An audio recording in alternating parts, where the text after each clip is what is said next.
నూలు నూలులో శతాబ్దాల గౌరవం, పట్టు పరంపరకు ప్రతీక, సంప్రదాయానికి శాశ్వత చిరునామా సఖీ. నమస్తే రమ్మగారు. నమస్తే జయ. అక్షయ తృతీయ ఉంది, ప్రతి సంవత్సరం మాట్లాడుకుంటూనే ఉంటాం. పండుగలతో పాటు అక్షయ తృతీయని కూడా కలిపేస్తాం రమ్మగారు మనం లిస్టులో కదండి. అవును, ఏం చెయ్యాలి? ఇదే క్వశ్చన్ అడగాలేమో బహుశా నేను. అక్షయ తృతీయ అనగానే ఫస్ట్ చిన్నపిల్లల నుంచి పెద్దవాళ్ళ దాకా బంగారం కొనుక్కోవాలి, బంగారం కొనాల్సిందే అనే ఒక ఆలోచనకు వచ్చేసామండి. అవునమ్మా, హోరెత్తి ఇచ్చేస్తూ ఉంటే హోరు నువ్వు కాసేపటికి అవుతాం. భ్రమర కీటక న్యాయం అని ఒక న్యాయం ఉంది. భ్రమరాలు ఓ పురుగుని తెస్తాయిట, మీద ఓ పురుగుని తెస్తుంది, దాన్ని ఓ చోట పెడుతుంది, పెట్టి దాని చుట్టూ దగ్గర తిరుగుతుంది. అవును, కాసేపు తిరిగాక ఈ కీటకం తను కూడా భ్రమరం అయిపోయాను కూడా తను కూడా తిరగడం మొదలు పెడుతుంది. అట్లా అయిపోయింది మన పరిస్థితి. కొనుక్కోకపోతే మీ జీవితాలకు నిష్కృతి లేదో, బంగారం కొనకపోతే ఎలాగో అని ఇప్పటికి 10-12 సంవత్సరాలుగా ఈ మొత్తం వ్యాపారులందరూ ఏమంటారు, బంగారపు దుకాణదారులందరూ మనని హోరెత్తిచ్చి మధ్యలో ప్రవచనకర్తలు, మధ్యలో జ్యోతిష్యవేత్తలు, ఇంకా ఎవరో ఇన్ఫ్లుయెన్స్, నేను కొన్నాను నువ్వేం కొన్నావు అని డైలాగులు, ఫ్రెండ్స్ వాళ్ళు వీళ్ళు. అక్షయ తృతీయకి పోనీ మళ్ళీ ఆ రోజే బజార్ వెళ్తే కుదరదు, ముందే బుక్ చేసుకోండి, ఆ రోజున డెలివరీ తీసుకోండి అని బోల్డని వెసులుబాట్లు, ఆఫర్లు, అసలు అక్షయ తృతీయ రోజు ఏం కొనుక్కోవాలి రమ్మగారు? అసలు అక్షయ తృతీయ అంటే ఏమిటో ఎవరికైనా తెలిసేమో చెప్పు. ఇప్పటిదాకా విన్నావా నువ్వు? విన్నావా? వినలేదు, ఎవరు వినలా.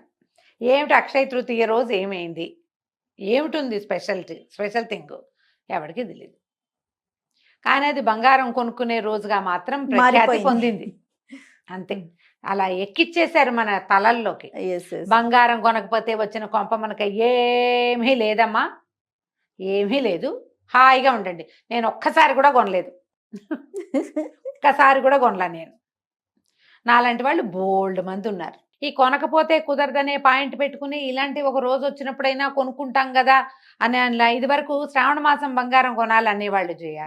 కనీసం ఆ రూపంలో అయినా ఆడపిల్లలకి కాస్త బంగారం ఏర్పడుతుందని ఓ కాసు 1 గ్రామో 1/2 గ్రామో అయినా బంగారం చేరుస్తామని, అది ఆ చేరుస్తామని కాస్త మేము అమ్ముదామనుకుంటున్నారు వాళ్ళు. మీరు చేరుద్దామనుకోవటం కాదు ఇది పాయింట్. ఏదో కొనకపోతే కుదరదు, అన్నీ ఉన్న వాళ్ళు కూడా ఈ రోజును కొనుక్కుని తీరాల్సిందే, లేకపోతే కొంపనిపోతుంది. మీ ఇంట్లో ఉన్నదే ఎక్కడికి పోదు, మీ ఇంట్లో ఉన్నది మీ ఇంట్లోనే ఉంటుంది. మీ జాతక లక్షణాలు బట్టి పోతుంది. కానీ అక్షయ తృతీయ నాడు కొనకపోతే బంగారం నడిచొచ్చి కాళ్ళు వచ్చి వెళ్ళిపోతుంది అలాంటివి ఏమి అనుకోకుండా ఏం జరగదు. అట్లా ఆ భయాలన్నీ మానేయండి మొదట. ఇలా మనం ఇతరుల చేతిలోకి వెళ్ళిపోతున్నామని మనకి ఎప్పటికైనా అర్థమవుతుందా జయ? ఇప్పుడు ఎలా అంటే, ఇప్పుడు ఇందులో మనం కూడా ఉన్నాం, అందరం ఉంటాం అంతే. ఏదో ఒకటి బాగుంది, ఇది బాగుంది బాగుంది బాగుంది అని చెప్తాం. విన్నవాళ్ళంతా ఇప్పుడు మనం ఏదో చీరలు చూపించాం పోతారు, కొనుక్కుంటారు అంతే. కొనుక్కోపోతే కుదరదనే పాయింట్ ఉండకూడదు అంటా నేను అందులో. నువ్వు చీరలు చూపించు, నగలు చూపించు, నీకు అవసరం ఉంటేనే చెయ్యి అంటారు. నచ్చితే కొనుక్కో, అవసరం పో, నీకు కావాలంటే కొనుక్కో. అది ఈ రోజున కొనకపోతే నీకు కుదరదనే పాయింట్ లేదు, అసలు అది లేదు. ఈ రోజున పరశురామ జయంతి, పరశురాముడు పుట్టాడు అక్షయ తృతీయ రోజు.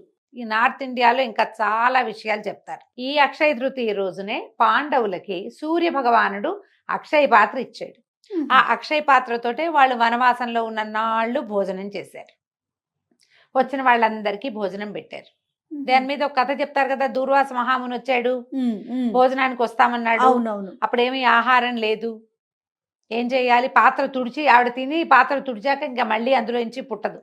అప్పుడు కృష్ణ పరమాత్మ వచ్చి ఏదైనా తడి ఒక మెతుకైనా ఉందేమో చూద్దామంటే ఒక చిన్న ఎండిపోయిన ఆకో మెతుకో ఉంటే అది తీసి ఆయన నోట్లో వేసుకుని సర్వభూత శాంతి చేశాడు. దాంతో ఆహారం కోసం అలమటిస్తూ వచ్చిన దూర్వాసుడు తదితరులందరికీ పొట్ట నిండిపోయింది. తేన్పులు తీస్తూ వెళ్ళిపోయారు. వాళ్ళ పొట్ట నిండిపోయింది కాబట్టి, భగవంతుడు తిన్నాడు కాబట్టి అందరి పొట్ట నిండిపోయిందని. ఆ అక్షయ పాత్ర ఈ రోజున ఇవ్వబడిందని ఒక కథ. ఓకే, అయిందా? ఇంకా చెప్దాం. వ్యాస భగవానుడు మహాభారతం రాయదలుచుకున్నప్పుడు వినాయకుడిని ఘంటం పట్టమని అడిగాడు. విఘ్నేశ్వరుడే ఘంటం పట్టి రాశాడు. ఆ ఘంటం పట్టి మొదట మహాభారతాన్ని స్టార్ట్ చేసిన రోజు అక్షయ తృతీయ అని ఒక కథనం ఉంది. ఇంకా ఉన్నాయి కథలు, ఇంకో కథ చెప్తాం. మన కుచేలుడు శ్రీకృష్ణ పరమాత్మని దర్శించడానికి వెళ్ళాడు. తన ఇంట్లో నుంచి గుప్పెడు ముక్కిపోయిన పాత అటుకులు పట్టుకెళ్ళాడు. చిన్నప్పుడు ఆ కృష్ణుడికి పెట్టాల్సిన అటుకులు తను తినేసాడని, ఆ అటుకులు తెచ్చి రుణం తీర్చుకున్నాడని కథ చెప్పుకుంటారు. అవునో కాదో అవన్నీ పుట్టినాయి కథలు. ఓకే. ఈ అటుకులు తీసుకుని కుచేలుణ్ణి అనుగ్రహించిన రోజు అక్షయ తృతీయ, వైశాఖ శుద్ధ తదియ అని చెప్తారు. ఎన్ని కథలు ఎన్ని ఉన్నాయి. కథలు ఉన్నాయి రమ్మగారు. ఏ కథ అయినా మనం చెప్పుకుంటామా, తెలుసుకుంటామా? బంగారం కొనే కథ మాత్రమే తెలుసుకుంటున్నాం. ఈ రోజు చాలా మంచిది, విశేషమైనది. అసలు బేసిక్గా వైశాఖ మాసమే దానానికి మంచి కాలం. వైశాఖంలో గొడుగు, చెప్పులు, మంచినీళ్ళు, నెయ్యి, వీటిలలో ఏవి దానం చేసినా, మామిడి పళ్ళు, విసినికర్రలు దానం చేసినా మంచి ఫలితం లభిస్తుంది. ఫలితం అంటే అదేమిటో వచ్చి మీకు పడిపోతుంది అనుకోద్దు, మంచిది. ఎండాకాలం కదా, అవును. ఇప్పుడు మంచినీళ్ళ నీటి కుండ, మంచినీళ్ళ చెంబు నిండా నీళ్లు పోసి ఇవ్వటం, జలపాత్ర దానం చేయటం విశేషము. ఇందులో కొనుక్కోవటం పాయింట్ లేదు, ఇచ్చే పాయింట్ ఉంది. దానం అంటే కొనుక్కునేది కాదుగా, ఇచ్చేది కదా. మంచినీళ్ళు కుండ ఎవరికైనా ఇవ్వాలనుకున్నారు, పని మంచిగా ఒక కుండ కొని పెట్టండి. ఈ రోజున ఒక చుక్క నీళ్ళు పోసి చేతిలో పెట్టండి, పనిచేస్తుంది. బ్రాహ్మడికే దానం చేయాలని లేదు, ఎవరికైనా చెప్పులు కొనిపెట్టచ్చు. ఇప్పుడు ఇందులో విద్యాదానానికి అవకాశం కూడా ఉంది.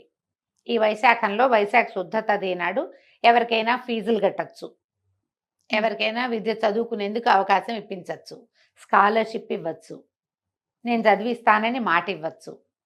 ఎవరికైనా పాఠం నేను ఇవాళ నుంచి స్టార్ట్ అని 30వ తారీఖు పాఠం మొదలు పెట్టచ్చు. సూపర్. వీటన్నిటికీ మంచిది. దీంతో పాటు వ్యాపారానికి అనువైన రోజు ఇది. కొత్తగా ప్రారంభించే మీరు ప్రారంభించవచ్చు, ఏదైనా కొత్త వస్తువు కొనుక్కోవచ్చు మీ దగ్గర లేనిది. ఉండి మన దగ్గర చాలా మూలుగుతుంటే బంగారం మళ్ళీ కొనుక్కోవాల్సిన పని లేదు. మీకు అవకాశం ఉంటే కొనుక్కోవచ్చు, దానికోసం అప్పులు చేయక్కర్లేదు, ఇళ్లలో గొడవలు పడక్కర్లేదు. పిల్ల పెళ్ళి జ్యేష్ఠంలో ఉంది, వైశాఖంలో స్టార్ట్ చేస్తే తృతీయ నాడు మొదలుపెట్టి కొనుక్కోండి, మంచిది. ఓకే. అంతేగాని ఈ రోజున కొనుక్కోపోతే నిష్కృతి లేదనేది పాయింట్ మాత్రం అయితే లేదు. ఈ పర్టికులర్ రోజున మీరు ఆహార దానం కూడా చాలా మంచిది.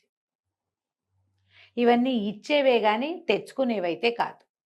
మీరు తృతీయ నాడు మంచిది, ఏదైనా వస్తువు కొనుక్కుంటే మంచిది అంటే బంగారమే కాదు, మీకు ఇంట్లో ఉపయోగపడే ఏ వస్తువైనా కొనుక్కోవచ్చు.